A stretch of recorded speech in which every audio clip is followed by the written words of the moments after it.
So, 3 years and 2 months po. Mahaba din. Opo. 3 years and 2 months. Opo. So, ang hirap para sa'yo nun kasi 3 years na para kang push and pull nun eh. Kasi hindi ayaw niya makipagkita sa mga anak mo. Yes po.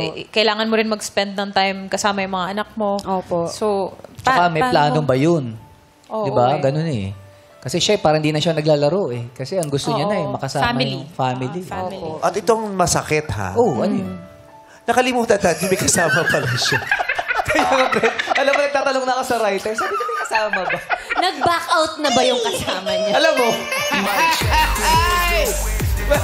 Hindi, maganda kasi istorya. Maganda istorya eh. kaya pala, Highest honor ka? Di ba ano yun? Brett, kaya pala meron tao sa backstage.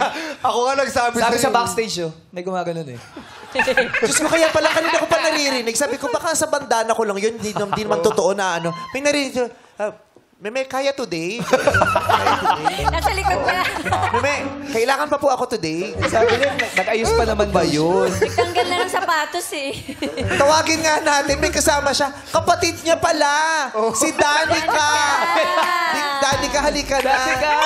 Oh, ngawit na siya eh. Nag-rubber shoes na si Danica. Kanina ka-heels yan. Oo. Hindi naman lamig sa likod. Sa Diyos ko, ano ba? Umorder pa man din ako ng ternong damit. Oo. Terno order niya, kaya tinype niya, plases. Diba? Ganun yun.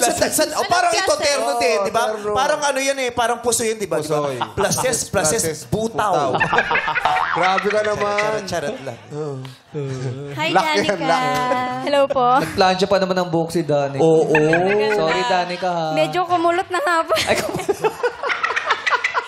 Tara. Sorry, Danica. Pumili pa man din siya ng kanyang ng Nagalin. most beautiful Lenny Robredo outfit.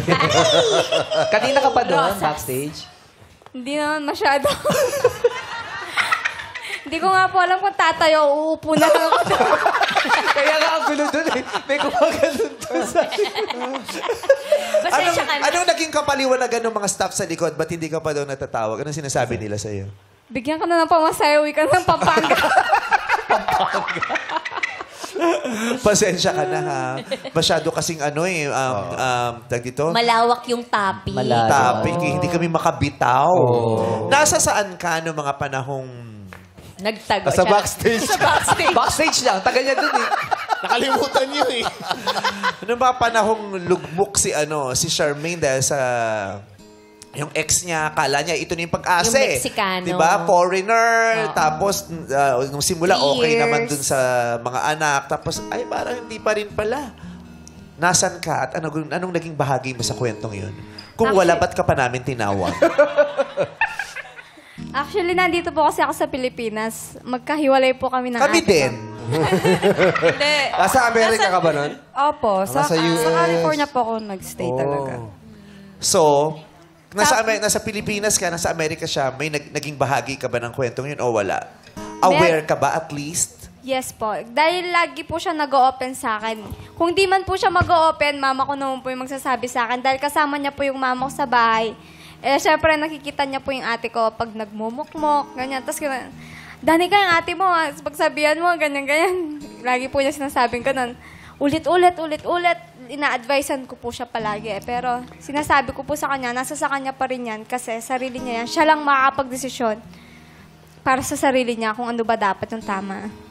Sa sobrang Nag-advise tagal ka niyang pa. wala kausap sa likod. Ang dami niyang nasabi. Naipon eh. At saka, buti na lang din ka namin tinawag agad. Kasi sa sobrang tagal mo naghintay, ang advice mo lang rin naman pala, nasa sayo pa rin. Oo. Siya may dito. Sana naman lang meron kang punto de vista na, di ba? Nakakaiba. Oo. Pero yung nasa sa ikaw pa rin naman na magdidesisyon. So yung pinasa mo. Pero pag pumunta ka sa bahay nila, Charmaine, nag-aantay ka rin na matagal? Matagal po siya sa banyo. Namit mo ba yung ex niya? Sa ano po, sa video call. Online lang. LDR kayo, Charmaine? Hindi, nasa America. Sa US po ako nakatira po. Opo. Kasi Kim Chiu, hindi nakikita. Nasa US.